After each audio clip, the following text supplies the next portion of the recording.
Hi, everybody. Good morning. Good Sunday morning. Sunday, February 15th, 2026. It is the day after Valentine's Day. You know us here at Gals. We do normally live stream Saturday nights at 5:30, but I had plans last night with some good friends and we had a lot of fun. So, anyways, because I couldn't live stream last night, I am going live this morning.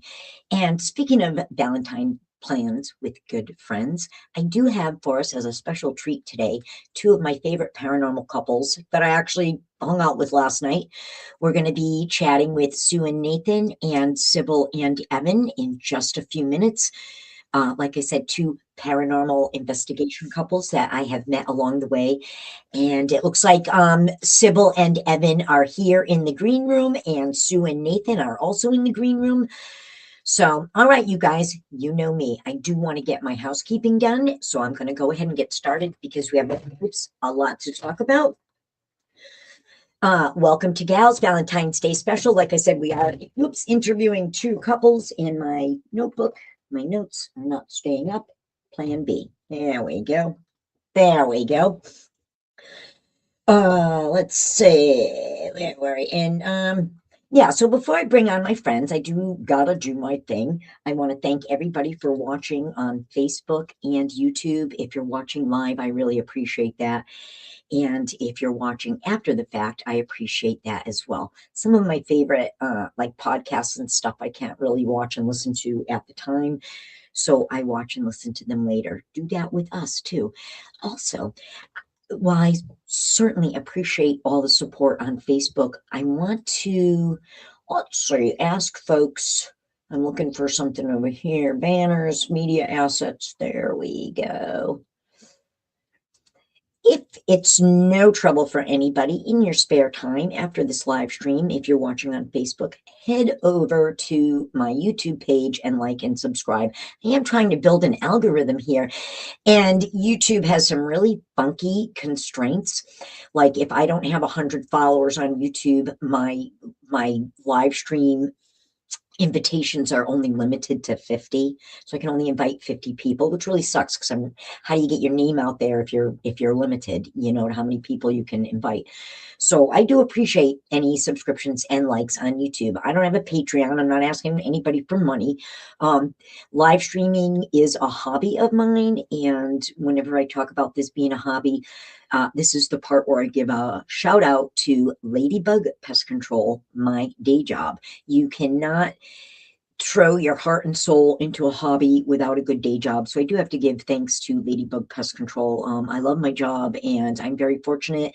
I work Monday to Thursday, so I'm off on Fridays. I spend a lot of time on Fridays doing research for my show. So very, very grateful to Ladybug Pest Control. And let's see. Will and Kathy are in the house. Welcome, Will and Kathy. I'm going to try to keep up with our comments. Glad you guys are watching. As most of you know, Will is my brother-in-law, so he's my husband's brother. So Will and Kathy are my in-laws, and some of you have met Will before. So let's see. Thank you for watching.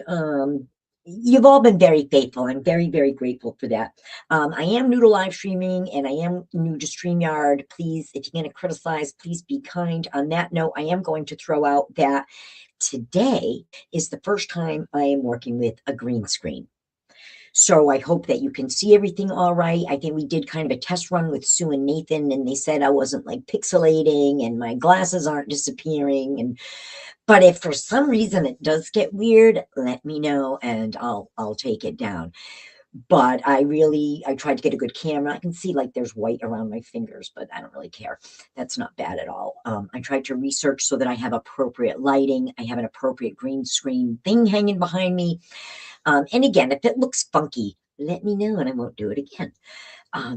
But also what you are seeing behind me on the green screen, I'm going to step away for a moment so you can fully enjoy what I'm about to show you.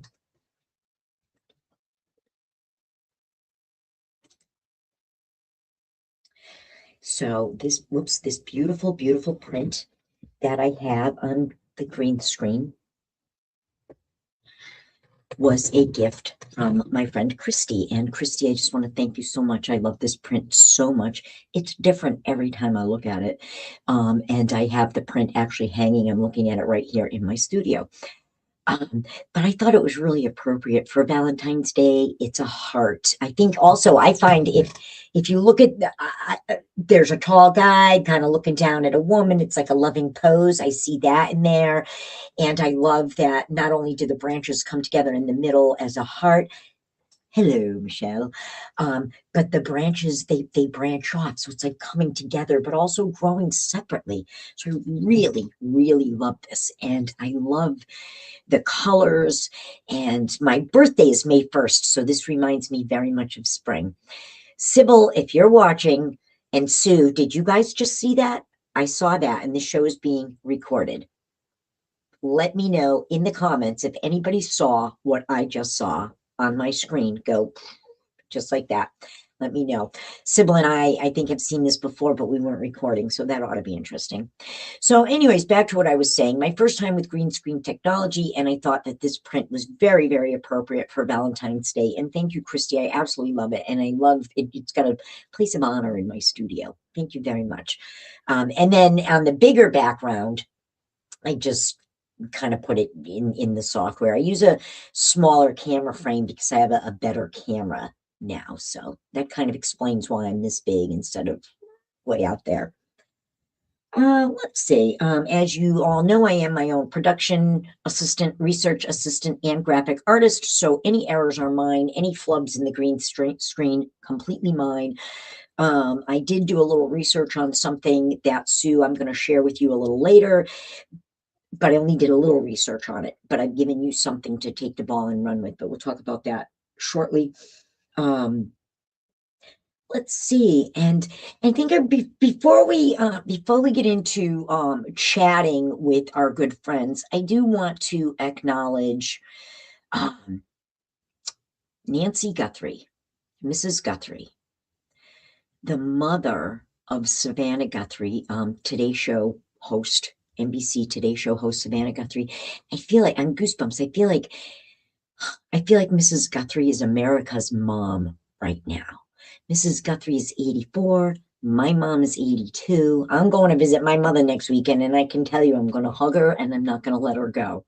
And Michelle, you know what I'm talking about because, oh, hi, Christy. And it does look great behind us. Yeah, it does. Thank you for that. But yeah, Mrs. Guthrie, she is America's mom. And we need to put our thoughts and our prayers into bringing Mrs. Guthrie home. So please keep her in your prayers and the Guthrie family, and let's hope that she's okay. But on that note, I do want to get going because I got a lot to say, and I hope you guys have a lot to say. Let's see. There we go. There's Christy saying everything looks great. Like I said, I'm going to try to do my best at being a better moderator today and work on the comments. There is Michelle saying hello. Very important for me to acknowledge Michelle because, as you all know, we are live from Lizzie Lou Studios. And Lizzie Lou Studio is named Lizzie Lou after Michelle's middle name, Elizabeth, and my middle name, Louise. And I wouldn't be live streaming if it weren't for Michelle. So thank you, Michelle. And again, guys, welcome to Lizzie Lou Studio. And all right, so let's give a big gal's welcome to our special guests and our good friends, Sue and Nathan, and Cybil and Evan. Hi. Hello. Cybil and Evan, you guys got to. There we go. Oh my God, everybody looks great. Now I can see everybody. You guys can hear me and see me all right? Yes. Very good. Excellent. Well, welcome, everybody. I don't even know where to begin. Last night was Valentine's Day. Blaine was my +1, and we hung out with you guys at the Oliver House. And we saw Christy last night. We saw Erin last night. Such a fun night. You guys are the best, and I love hanging out with you. So I'm going to go ahead and do a little bit of introduction. And Cybil and Evan, hang in there. I'm going to introduce Sue and Nathan first. But keep in mind, guys, this is not an interview. It's a conversation. So, yeah, and also feel free to ask me questions too, okay? But I do want to start with Sue because, like I said, I got something really cool to share with you. So, but Sue and Nathan, it says Sue and Nathan, good, so everybody knows who they are. They're both very, very talented and very nice people. I just can't stress that enough to both of you. I get really filled up when I think about some of the people that I've met over the last 2 years.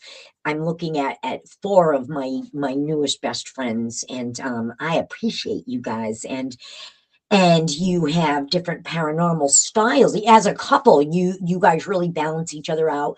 You both have a great sense of humor. You're both super intelligent.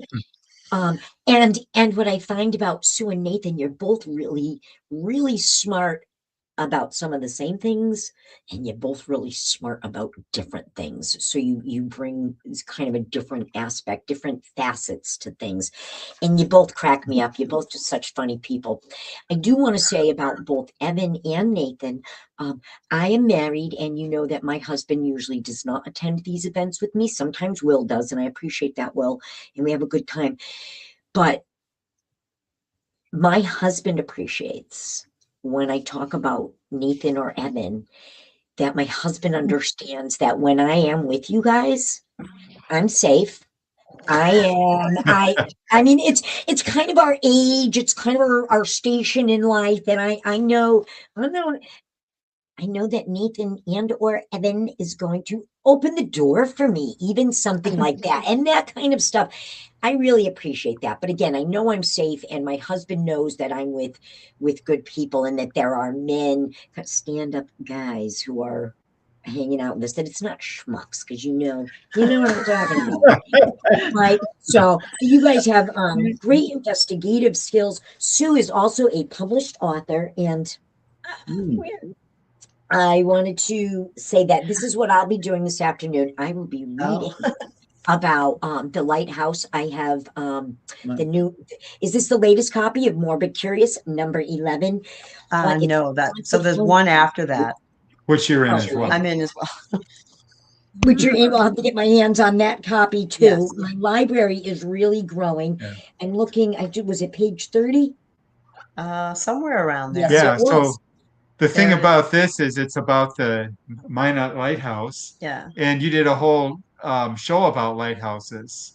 I did, and About that that's one, yeah. yeah. So I can't wait to read this. And also, Sue's style of writing is very informative and yet casual. Like I don't feel like I'm reading like a formal document. So it's casual, it's descriptive, and it moves at a good pace. So if you can read anything that Sue's written, I highly recommend it. Highly recommend it. And like I said, that's what I'll be doing this afternoon.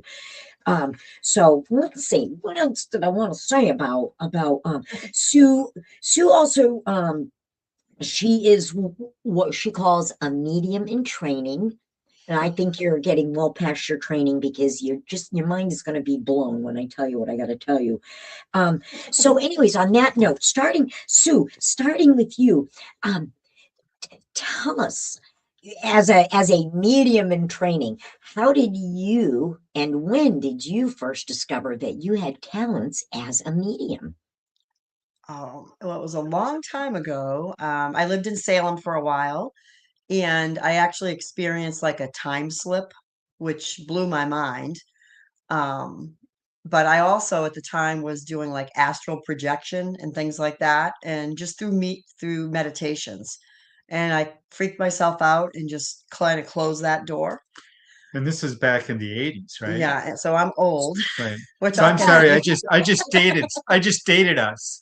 You sure did. You sure did. Yeah. Yeah. Well, So she was like a baby then. Okay. I was an infant. right.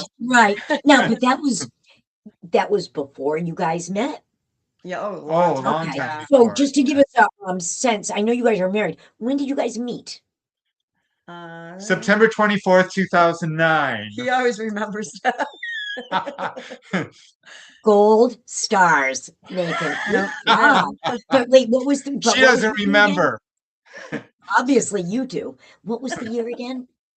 2009. Yeah, 2009. 2009. So okay, so you discovered this back in the 80s. So you kind of knew for a while, Sue, that what did you know? What did you think that you did you think you were crazy? Did you think you were onto something?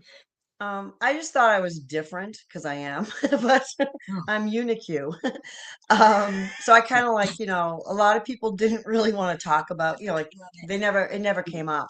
But then finally, like in 2017, Yeah. about Yeah. we were 2017. watching, like we used to watch a lot of the paranormal shows, and we were watching Paranormal Lockdown, and we were interested in it, and we saw the episode on the Oliver House. So we bought So tickets. Sue was like, Nathan, you've got to get me into the Oliver House. And I'm That like, was how do I Katrina and Nick, go? right?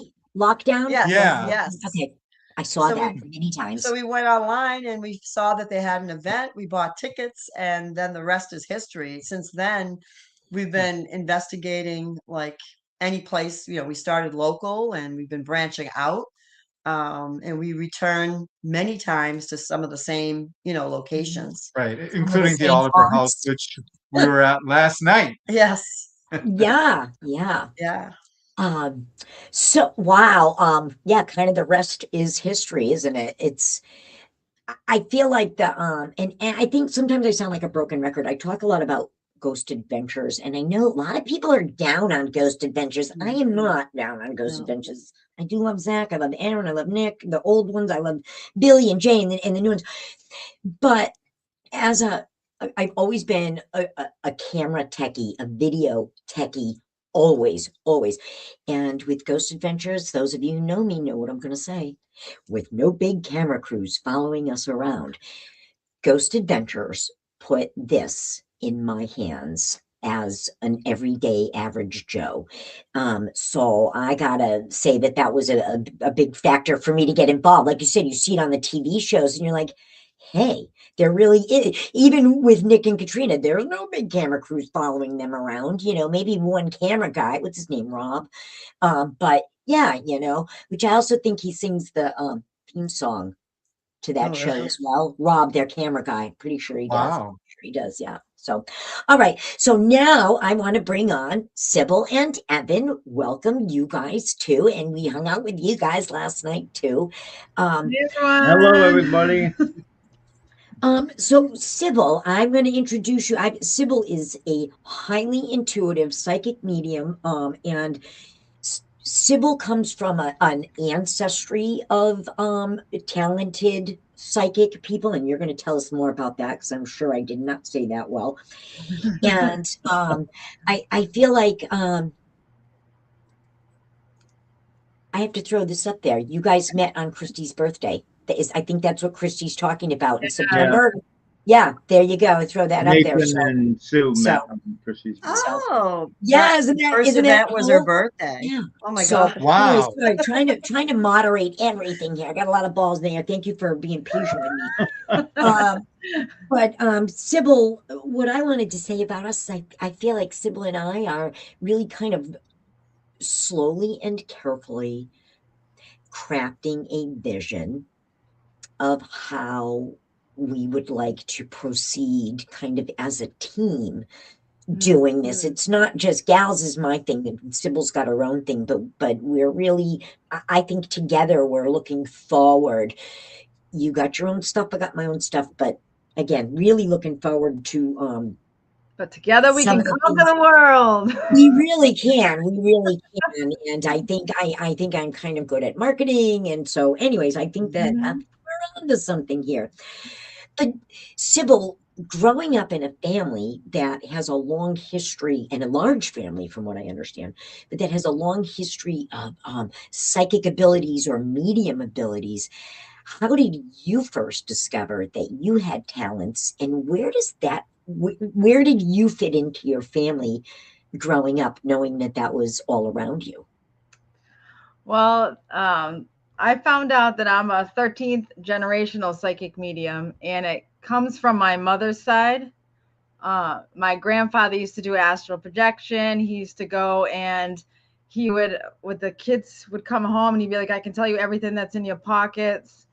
And they'd be blown away. He'd have them all in the living room and doing like healing and all this stuff. And I'm like, and my mom's more like into God, and just she doesn't really believe in this stuff, which makes no sense because it's all angels and Spirits. yeah, spirits and stuff. So she's more of a believer now that I keep bringing it up.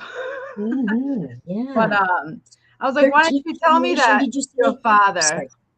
13th generation. Yep. Wow. Wow. So yeah, and I told her, I said, why didn't you tell me Grandpa used to do all this stuff? He died. I was little, but that would have been cool to know more about that when he was alive. And I asked her grandmother Yeah. what she thought of all that her grandfather did. And she looked at me and said, she's 92. She said, I think that's just all a bunch of hooey. So there was always a feeling like, so anybody doesn't know what hooey Like, is. you don't believe it at all? Yeah, she didn't believe any of it. So he didn't have a lot of support, probably. Yep. Now, Evan, Yeah. when you and Hi, Cybil everybody. met, let's see, we've got Carrie just entered. Hi, Carrie, how's it going? Okay. Evan, when you and Cybil first met, happy Daliversary. Is that what you called it? Daliversary. That was so cute. We met on Valentine's Day a few years back. No, boy. But when you first met Cybil, did you know that she had these abilities, or was this something that you came to discover as your relationship grew? Well, I first met Cybil a long, long time ago when she was working at a coffee shop. And I knew there was something special about her, but it was about 11 years ago. We were both kind of going through a hard time. And the first time I knew she had abilities was I did this thing. I hid I had my shaver for my head. And she said, "Where's that shaver, Evan?" And I said, Yeah, I showed up at your house. "Yeah." And She showed up at my house. I said, "I don't know." Try to guess where I hid this. And I hid it. And I said, "Try to guess where it is." He said, "It's in that cabinet on the left-hand side behind the cups." And it was there. So I didn't think much of that. But as we went on, and I don't know, being with us. No, you said, is there a camera in here or something? Yeah, I thought she was watching me from somewhere. But as time went on, I realized it would just, first of all, I couldn't get away with anything. She knew everything that was going to happen. That's a good point. If I had a cookie 2 days ago, she knew that, but I did start to realize as time went on, it was about maybe 6 or 7 years ago, how talented she really is. And in the last few years, watching her give online meetings and have her do the kind of things she does and just be spot on with things. She's got a pretty good following now, but I just realized, wow, like she's more special than I thought, which I thought she was pretty special. I totally agree. And Cybil, I think one of the things that I really like about our kind of our burgeoning partnership, if you will, is that you very much have your own things, and I very much have my own things. As much as we like partnering and doing things together, Cybil is still Cybil doing Cybil stuff, and Jen is still Jen doing Jen stuff. So I kind of like that together and kind of that separateness too. And Sue and Nathan, I gotta say the same thing as well. I love that our paths cross, but I also love that we do very different things. And I can't wait to hear more about some of your upcoming adventures and vice versa. I know you've got something coming up in Salem, and I've got some things coming up where we're going to be filming Truth or Scare. So I look forward to, I don't know, we're going to have to plan something that's not investigative. Just go out to eat and just catch up with each other. That's what we're going to have to do, right, you guys? I mean, absolutely. I know that last night, Cybil and Evan and Elaine and you guys went out to eat. So your brother and your sister-in-law, I hope they're watching, Steve and Christine. Yeah, Christina. Yeah. I love them, and I can't wait to see more of them. Yeah, but I know that you guys went out, but we went out. I went out with Cybil and Evan and Elaine, and the whole time we were just talking about all our different experiences and the things that we had done. And when you're going on a pro night, Christy, to use your language, when we're going on a pro night, last night was really a social, definitely an investigation, but we're going on a pro night. There's no time for that kind of catching up, so we really do need to plan a social thing that's not a ghost hunt, that's just going out to dinner or an afternoon out, and maybe here at my house on my lawn, because I do live on the beach, as I have said. And Sue keeps saying she wants to go to the beach. It's been a couple of years. Well, hey, There you go. right here, so I we'll have love to when the plan 5 of us get together too. It's been really, really cool experience. Yeah. Yeah, it's Yeah. always been good. And that's even as much as the paranormal stuff and all that, the people that we meet, like that's some of the best stuff about it is that Sue and Nathan, just a bunch, too many people to mention, but Oh yeah, it's just really just a great group of people to get together with. You know what I mean? Yeah. I totally agree. I see that Trisha Lindsay is watching, and I've certainly done. Last year, 2025, Trisha Lindsay and I started our year together, and we ended our year together. We started our year together overnight at the Black Swan Inn in January of last year, and then last year we ended our year in December at SK Pierce together. So it was a lot of fun. So yeah, met a lot of cool people. Excuse me, I have to turn my little heater off. Excuse me. I've been wanting to go to Pennsylvania a lot, so I know you guys go quite a bit. Yeah, we've been there a few times. We've been to Gettysburg a few times, and Or it'd be nice to plan a bus trip or some kind of a trip together and just go and do it, Oh, Oh, yeah. definitely. yeah. Yeah. Well, I was thinking that's what's funny is we would have to, the bus would have to originate southward, pick up Christy in Taunton, Kerry in Bridgewater, work its way up to me in Quincy. Oh, you guys in Fall River, and then me in Quincy, Bedford. you New guys in Bedford. Somerville, New Close. Bedford, and kind of do that route and then head us out from there. And also nice weather's coming, guys. And Karen knows this too. I would love an outing at America's Stonehenge. Mm, Yeah, we've been there. Yeah. Yeah, so that would be fun too. But I want to talk about me. That's my favorite subject. Well, it is your show. Talk about me. Yeah. Anybody who knows, I don't have any problem with that at all. I do want to talk about me.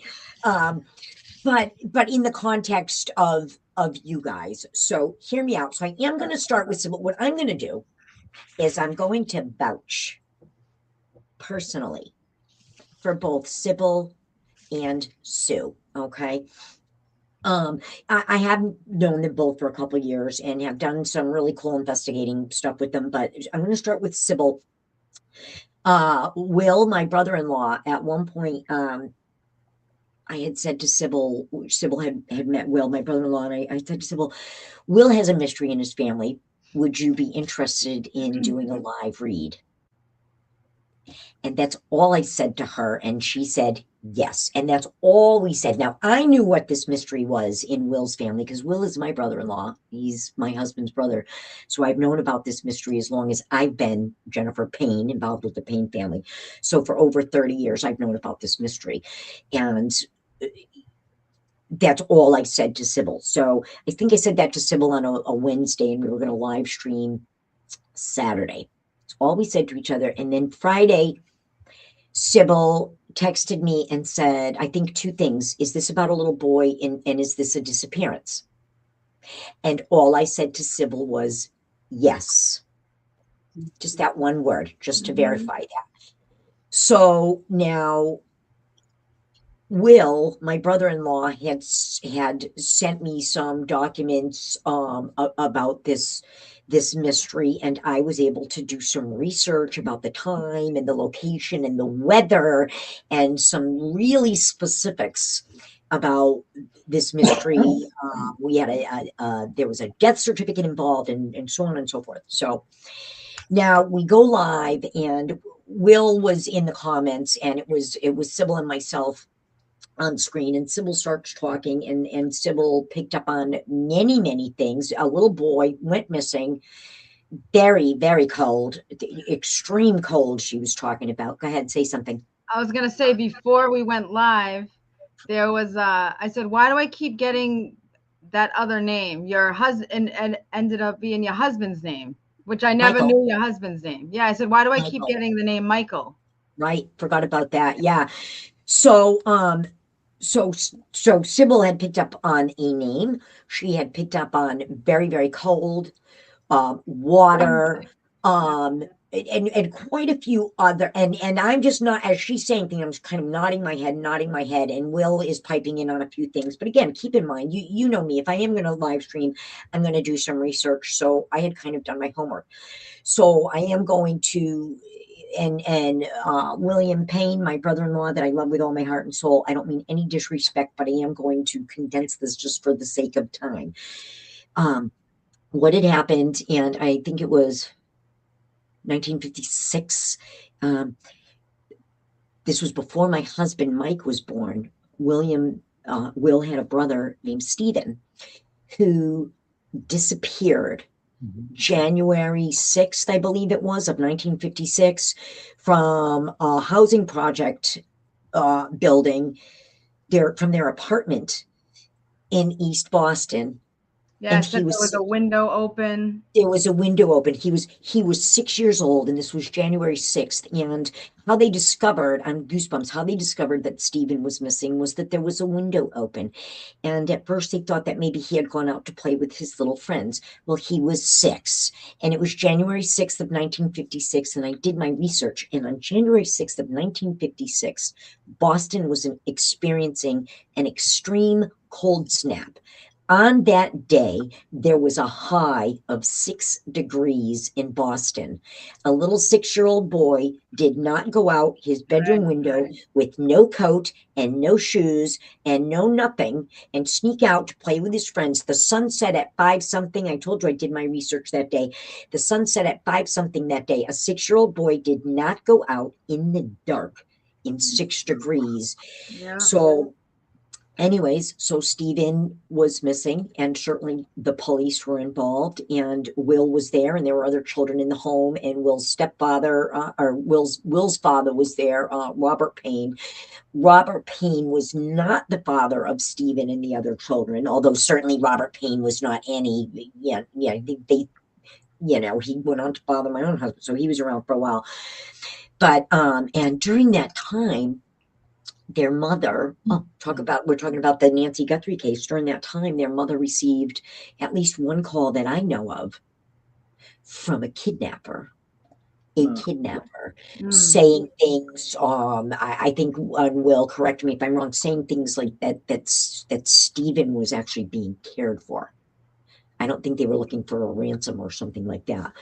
But anyways, so that was in January, and then I think I saw a shoe, or they found a shoe and a sock or something. There was a lot of things that I wrote down. Which they had found. Yeah. So Cybil had said that they had found 1 or 2 items, and they had found them. And then also you had picked up on water, and when the thaw came, Stephen was found on the docks in Boston Harbor. In East Boston, in the water in April. So this poor little 6-year-old boy. So I think Will was 2 or 3 when this happened, and like I said, it was before my husband was born. But I'm telling you that story because I wanted to vouch for Cybil, for the things that Cybil picked up on, because we gave her no information at all. Will had provided me with, I had a death certificate, I had a birth certificate, and he had provided me with a couple other details. And again, I had done some research. I knew what the weather was. I knew kind of the layout of the geography, so that we were armed with some information when Cybil did her reading on the air. And also, again, so this brother's name was Stephen, but my husband's name was Michael. And I just thought that was interesting. Michael, part of this family at a later time. So I wanted to say that Cybil, we were really, really amazed at the things that you picked up on with only the information that we gave you is Will has a mystery. Would you do a live reading? Yeah. That was it. And I so saw a couple, I think it was a couple men that I saw that took him, or one of them associated with the family. I think I said the uncle or something like that. Mhm. So there is something, and then we didn't get too much more into it, which we still could, you know, if Oh, you we wanted to get definitely still further in. could. And I think that Will is interested and I'm interested. I think, Mm. only for lack of time, Yeah. so it definitely requires more research. But again, I just wanted to vouch to all of you for Cybil that I personally firsthand put her on the spot and she delivered and without breaking a sweat. Without breaking a sweat. He doesn't break his sweat. So, and thank you for that. And I know Will thanks you for that as well. It was a very, very meaningful reading. So I personally, I have no doubt in Sybil's capabilities. And now I want to talk about Sue's capabilities and what I've seen firsthand that Sue doesn't know about that. So, Oh boy. a few months back, well, certainly I've seen Sue in action. I love your investigative style, and and again, I love that you bring a sense of humor to it, and we're not too serious about it. But we were so fortunate back in December, I think it was, to get into that little place in Quincy, right? Which is the three of Oh, us, yeah. my friend Gina, and then Jill and my friend Lisa, right? So we got into this little tea room in Quincy. And Sue, you picked up on quite a few things. You picked up on a kid named Jim. You picked up on a lot of baseball.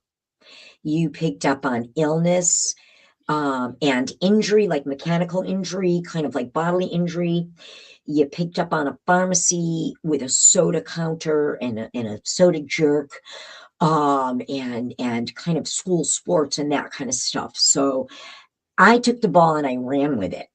Oh. And I spent a minute. You know me, like I said, if I had more time, I would present you with a dossier. I don't have a dossier. What I do have are some bullet points for maybe you to do a little more research on. But what I found was, man, you nailed it. Oh. Surprise, Sue. Look at the smoke coming out of Sue's ears. Wait till you hear this. Okay. Oh, and I also wanted to add that you were very emphatic on picking up on a name of Jim. Do you recall that as well? But this was all like almost like during the same like session. We did a few different sessions moving around the room. These seem to me kind of to be all during the same old session.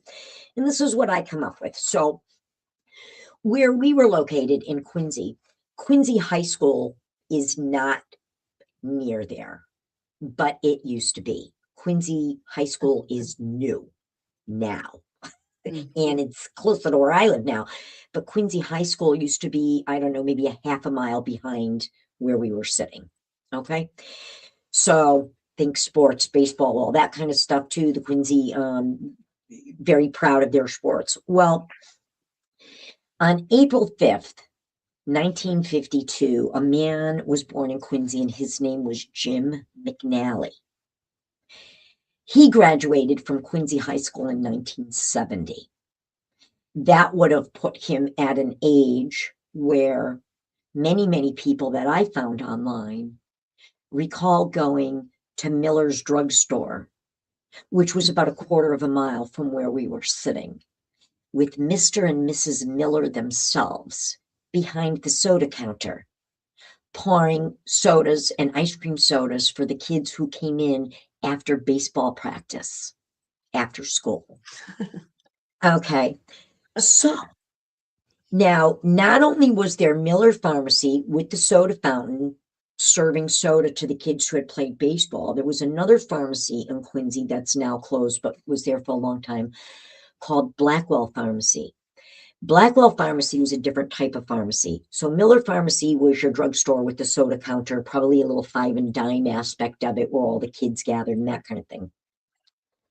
Blackwell Pharmacy was, I don't know, kind of a more serious pharmacy. You went to Blackwell Pharmacy when you needed a walker, when you had to order prosthetics, when you needed a colostomy bag. My point is that Blackwell Pharmacy was a different, and you could probably get meds filled there as well. But it was very much more of a pharmacy that catered to maybe more illness, mechanical injury, that kind of thing, which you picked up on those kind of things too. So two different pharmacies in a close proximity. But I also want to say with the baseball thing, and I thought this was interesting. So I told you about Jim McNally, who played, I think he was a baseball star for Quincy High School, and he graduated in 1970. And Jim McNally went on to become, let's see, I have it written down somewhere. While Jim McNally never went on to play baseball in the major leagues, he did become an umpire with the American League, and he was a baseball professional. And for, I don't know, like he wasn't like a great base, he didn't like retire from it or anything, but for like a year or two of his life, he was a professional baseball umpire with the American League. Wow. So I just feel like some of these things that you hit on, Sue, really, I feel like tied up in a neat little box, with a little bow. So I'm presenting you these things, and as a writer, definitely research them some more. But when I was jumping out of my skin, and I wanted to tell you about these things right away. But I saved them for a reason, because I said the time is going to be right for me to present this to Sue. And you know me, I talk about, I can't always sit on things, but I sat on this because I wanted, and here we are with an opportunity to present this. So again, the reason why I'm telling everybody all of these things is because I wanted to give you all my take, my share, my personal experience with both Cybil and Sue, both being very different types of psychic mediums, different approaches with paranormal investigative styles, and yet both of them in different situations really spot on with some information that both of them gleaned during different types of sessions that we had. So I can personally vouch for both of them. So Sue, I hope your mind is blown. I was really, really excited. What are your thoughts on all that I just laid out for you? I do like when that was all happening. I remember like they walked to the, like I could see people walking to the soda fountain. I could see them sitting at the counter. It was interesting, like old school. And I knew it was like within walking distance of that house, which was weird. And then the baseball thing too. That was, it was important to go to the baseball field, to walk to the field and all that. So yeah, that was an interesting place.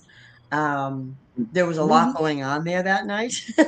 We will be going back. I guarantee you. Good. That's I good. guarantee you we will be going back. Yeah. Yeah. So, And then when you were talking about your brother-in-law, so it's funny, the little boy's name is Steven. So like I'm trying to develop like spirit guides, and my first guide is Steven, but it's Saint Stephen. So it's kind of like but coincidences. that's interesting. Sure. It's funny when you open your mind, the connections that you can make. So I think that both of you are very, very talented people, and thank you for letting me share those personal stories about both of you. So Nathan, when Sue is when you see that she's so spot on for something like this, what level of surprise or, yeah, I knew she'd be right about that. Where do you fall on that spectrum? Well, it's interesting because I've watched Sue, like she works really hard to develop her skills. And, there's been a number of times where she's been involved with something where she's doing readings and they turn out being spot on. And, it started out being something where it was like, at first it was kind of surprising, but it's more, like it's it's obviously more than just coincidence at this point Right. because it keeps Yeah. happening, Absolutely. and the other thing is, like Sue was saying, she had experiences way back, um, in the 80s. decade that I'm not supposed to mention anymore because it dates us. Um, When we were young, but but I children. mean, like, she's had these abilities her whole life, and but it's Mhm. taken until now, for her to really focus in on them and to really acknowledge them in a way more than, well, like I kind of know things, but now she's actually working to develop them, and so I mean, it's not like it's something that's new, but like I think it's probably the acknowledgement of the ability more in its full extent, and also like I filling, it's sort of like filling up the cup in some ways. Mm. It's like I have this ability, and then it's like, well, how do I learn more about it, and how do I begin to use it, more to the extent that I might be able to use it, and I think that's what she's doing now, is she's really working to, she knows she has the ability, and now she's really working to develop it, and reach the potential of her abilities. So And yeah. then I certainly see, Sue, I know some of the folks we're involved with. I see you working very, very hard at practicing and learning. And then I like seeing you apply it. The things that you're learning, you say, oh, I went to this thing with so and so and whatever, and we tried this. And I like it's I don't know. I mean, I'm proud of you too. Let me put it that way. But yeah, I think that in this day and age, it's just so much more acceptable. Um, Evan, I'm gonna ask you a similar question. Let's kind of switch the conversation down to Evan. You've known that Cybil is very, very talented. What is your level of surprise, or yeah, whatever, I just knew, or has there ever been anything that she's done that made you say, oh my God, I had no idea you were that Well, talented, there's not lots of just things that finding the there's razor psychic and abilities paper. and other things in life. But I think Nathan said it really well. When Sybil started, and she'd come out and say, I was spot on, or I got this right, and I did that, and I'd be like, okay, like that's pretty amazing. And then as time goes on, like it just keeps getting like Sue, she's developing. Sybil like has had this the whole time, but she like Sue is developing it and really working hard at developing it.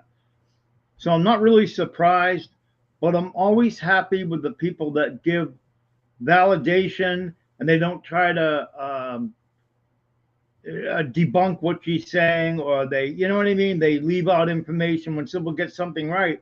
Because for Yeah. psychic mediums, my belief is that they need the validation to build their Yeah. library and their catalog of what they're getting, because they're working hard to bring forth these visions. Sometimes they come, I guess, but it's also work.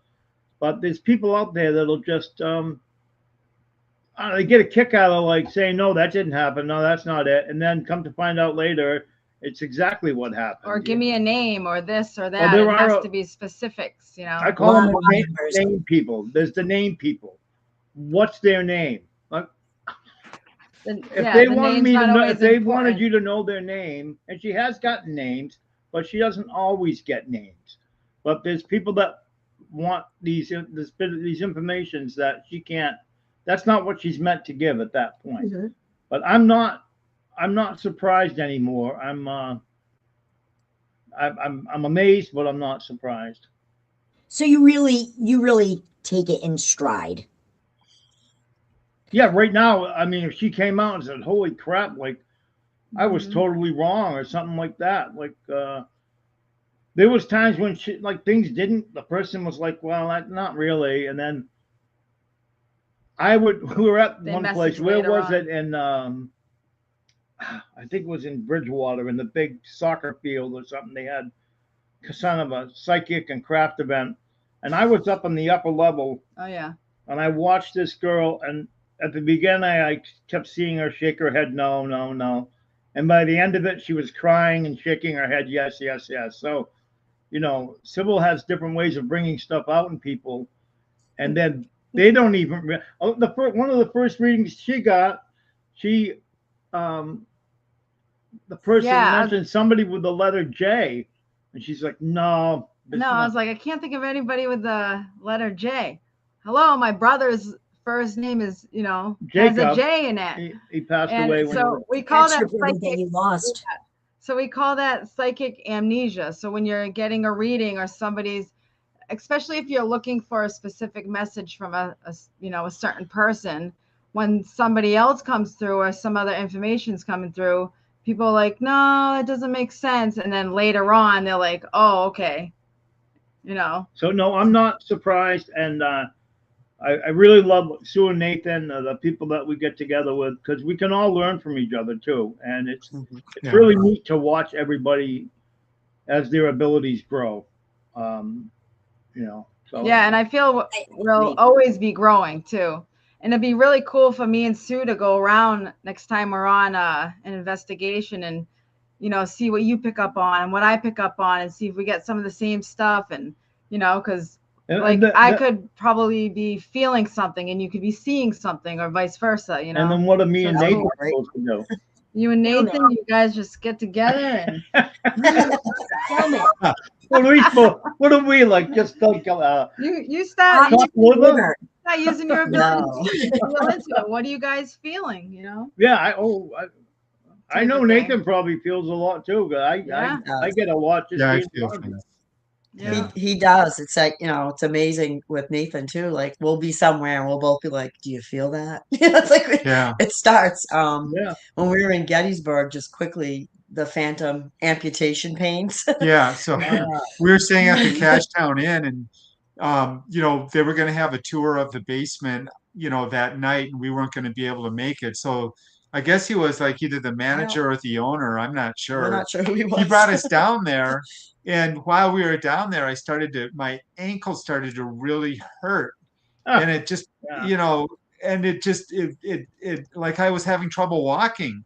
And it turns out that, like there were a number of places in Gettysburg, but in the basement of Cashtown Inn, they were using that to treat wounded prisoners. And the way they were treating them was they were amputating limbs. And, so, during the course of the day, it started to improve. And when we left Gettysburg, then it felt completely better. Yeah, when we finally drove out of town, we were like, oh. Yeah. So that's what I get too. I get a lot of that with Cybil, and I'll say stuff to her, but I really don't want to try to. I can't take over the show, but a lot of times I will pick up on stuff that she's picking up on, and she'll say, "Oh yeah, that's right," or she'll just tell me to go away, depending on how she. Last night I liked how he was like, and I was like, oh, if you got something to say or you're picking up on something, just say it. And he was picking up on names. So sometimes when we go to certain places, like we can pick up on these things. If we don't have anything to validate, then it's like, okay, but that's where the trust comes in. Yeah. Somebody's coming through. They gave you that name for a reason. And, it gets stronger and stronger. Our abilities, it's a muscle. The more you use them, the stronger they get, right? So, Definitely.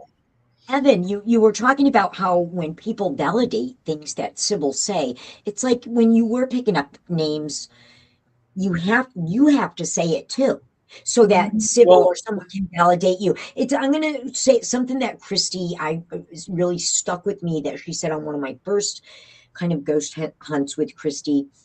If you see something, say something. If you feel something, say something. If you hear something, say something. If you smell something, say something. If you don't say it, you'll never know if somebody else is feeling, hearing, sensing the same thing as you. And if you say, oh, I feel cold right now, or I'm sensing sadness right now, say it out loud, and maybe someone else in your group can validate that, or someone who's leading the tour or the ghost hunt can validate that. But that being said, and I think that most of us know, it's especially when you're kind of new to this, and I still consider myself new to this. Sometimes you don't want to open your mouth. Oh, nobody wants to know that I just heard a whisper in my ear say that they're going to think I'm whatever because I'm new. And you learn, you've got to see something, say something. And I learned that from Christy very, very early on. Yeah.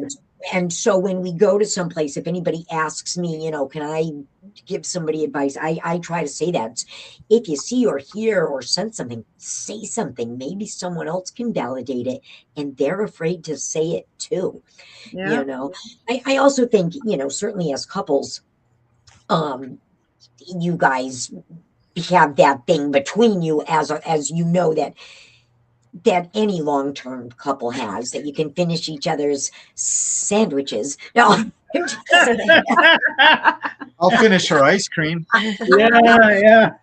Does that a lot.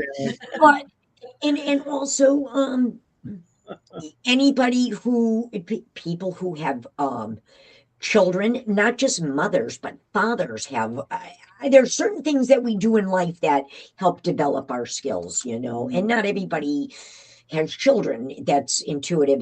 But my point is, sometimes there's things that we do, long-term relationships, children, other things that heighten our sense of awareness, or we get more in tune to people. I think that Sue and Nathan, you guys work really well together, and Cybil and Evan, you guys work really well together. I want to share a picture of Evan. I love this picture. I showed it to him last night. Evan, we were in the basement of the Weymouth Teen Center. Center. I don't know if he's sleeping or if he's really concentrating. I was trying. He's getting into it. I was trying so hard and this is one of the things I'd like to develop, is be able to listen to those headphones and actually understand what's going on with them, because it's really difficult for me to. I know what's being said, but either I'm afraid to say it, like that word makes no sense.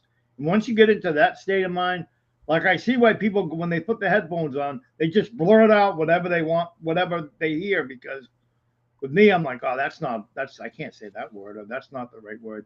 But that's me concentrating. Evan, that's my concentration right there. Evan, all those points that I validated for Sue, the baseball player, the high school, the illness, the pharmacy, the soda fountain, most of that information that I looked up from Sue came from an Estes session, didn't it? That was her like saying things out there, and she, yeah. So say it. You hear it, say it. And I really validated a laundry list. Not only were these points validated, but they're interconnected. They're part of, they seem to be part of one or two stories. It's not like, oh, there was a pharmacy there. Yep, there was a baseball field there. Yep. No, there seems to be a story coming out of these things that you don't know what every word is, but when you put all the words together, it does. And that's the other thing. Sometimes I'll be like, well, I didn't really get anything last night.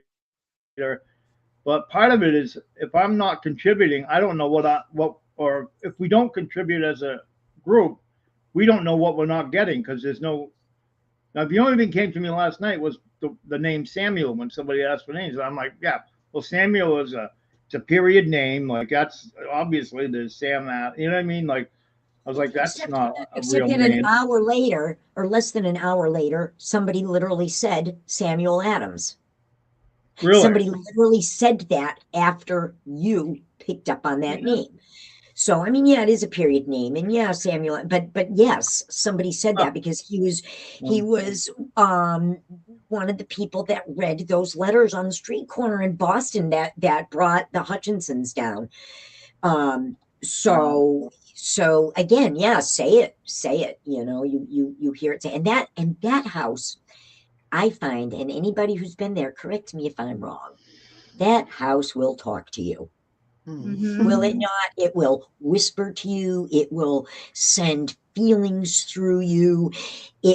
That house will touch you. That house will interact with you when you walk into it with an open mind. I also want to say about the Peter Oliver house, a little bit of not really a switching gears, because we all were there last night, but in my experience at the Peter Oliver house, it's one of my favorite places to go, we always know that it tends to deliver when things are the quietest. And it was a very fun night last night. There were a lot of people, a lot of laughs, a lot of chocolate going on. It was just a very fun night. But I found that Elaine and I tucked ourselves away in one of the smaller rooms upstairs towards the end of the night, and there was nobody walking around us. And it was at that few moments time where we had some real silence, that we feel that we had some interaction going on. She's got some rope lights. We had some interaction on the rope lights. We had some interaction on the K2 meter. I'm curious to go over my night vision footage. And then as people started moving around outside the room, we looked at each other and we said, "Did you feel that?" And she said to me, "Yeah, I did." The energy in that room just shut right off. And we felt it shut right off. I feel it happens a lot. If there's the fewer people, the quieter it is, the more you'll end up getting. Yeah.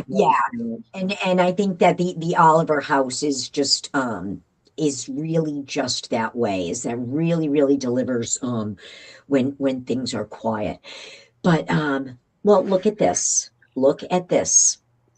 What? Further validation, Evan. Samuel Adams visited the Oliver house as well. But yeah, and when you said name, it said Samuel. Like, yeah, when you get that kind of a thing that pops in, like quick, within a millisecond, say it. What happens if you're wrong? Nobody's gonna say get out of here. You know what I mean? So you don't get any dessert. You know. I just realized I've been replying to some people, but I connected to YouTube, so I wonder if only people are seeing my replies on YouTube and not Facebook. I'm trying to share some of the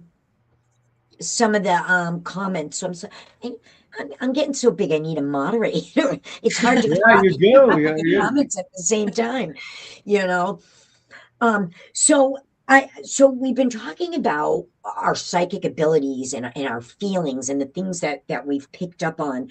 And I've certainly had experiences in the Oliver house, very personal experience. I've been touched in that house.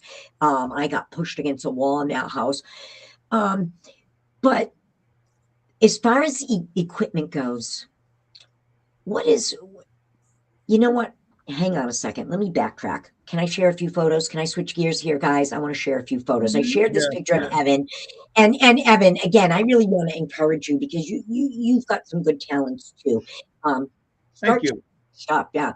So I want to share this picture from Sue. I think I have a couple copies of it. So this is at the Peter Oliver house, and if anybody knows the legend of the Pukwudgie, Christy, I know you know the legend of the Pukwudgie. If you don't, please look it up. It's a cool story. It's a cryptid known in the Bridgewater Triangle.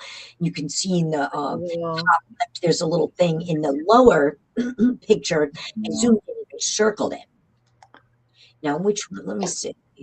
Which one is that? Because I got outside. I think those are the same picture. They are zoomed in. I've got other. So in these two, what is crossing the driveway at the Peter Oliver house? So if you look at the top left picture, that thing is on one side of the driveway, and in the second picture on the lower right, that thing has crossed the darker thing there. Yeah, no kidding. See how it moved? Like Christy loves this absolutely, and in this one you'll see that they're circled. Whose picture is that? Who's in the left? You're on one side of the driveway, and in the right, it's on the other. So Sue really nailed it with those pics. Yeah. She actually had it was a series of three. It was 3 pictures. So the first picture there was nothing, and then the second was that little blurry guy like materializing or whatever. It was kind of like. And then the third was when he was stepping next to the wall. Well, And the funny thing is, I didn't like see that, yeah, right. but for whatever reason, I turned and took 3 pictures out the window on the second floor. You Yeah. didn't Well, see it's anything funny when you if took you those I pictures. didn't You know. And had then later that. on, Yeah, you had if that. you I, look behind that, feeling. if you put that picture, I don't know if you can put it back up, but if you look a little further in the background in both pictures, uh, To the right. to the well, in the picture on the right, in the back, you'll see another shadow about, Hmm. I don't know, let's say 20 or 30 feet back that hasn't crossed the driveway yet. And you can also see it. It's the same picture. Oh, yes. Oh, Well, that's the well, same it's picture. well. Oh, yes. I see it. I wish I could use my cursor on this. You guys can't see my cursor, can you? No. no. I see it. It's to the right, and it's on the opposite drive side of the driveway, about 3/4 of the way down. Yes. I see it, Evan. I see it. I'm gonna Walking like towards the road. later today. I'll blow this up a little more, and I can see it on my computer screen, even my And I distant believe that that's all part of her intuition. Like, she didn't so just randomly look out the window. Like, something told her, look out, like, take a picture. Like that. Yeah, I don't know. It was and I'm Yeah, weird. also she, glad that you followed the succession of 3 Yeah, that that's so right. that you had other things to compare it to. I'm Yeah. sorry I don't have the first one in there. I also want to share another picture. This is not from the Peter Oliver house. This is one of my favorite pieces of evidence ever, and it's photographic. Um, I was with Sue and Nathan. Christy, you're in this picture as well. We were actually, and Cybil and Evan, you know where we are. We were at the Weymouth The Teen Center. police station teen center. So, yeah. So let me put this picture up. Okay. And Oh, nobody say anything. I just want to say 1, 2, 3. You see 4 people in this picture. The only thing that I had done on my camera was I had slowed the shutter speed down to allow as much light in as possible. I do have a photo previous and a photo after this, and I didn't include them in this. So I just wanted to get to the meat and potatoes on this. Okay. So the only thing that I did was I slowed down the shutter speed to let as much light in as possible. There was definitely some type of light overhead, that pink light, but it was very small and very minute. And there's no other light sources. And these slow shutter speeds allow for you to take pictures in almost pitch darkness. And they let as much light in as possible.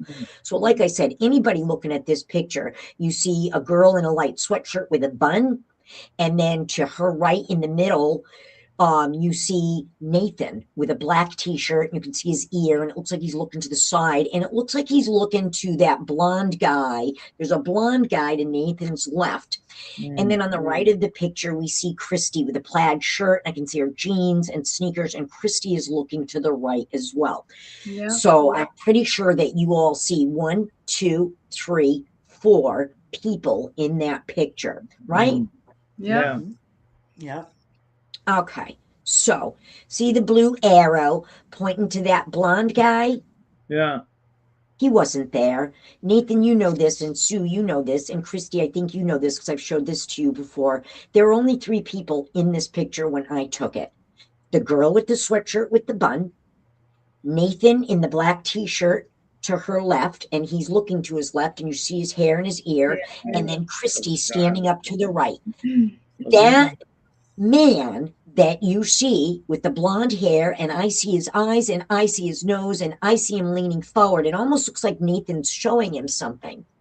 Yeah, it's like he's kind of like, yeah. Do we see this? Right? We see this. Yeah. And then we see this. Same like hairstyle and everything. Like, So who is that? That Is a bad man.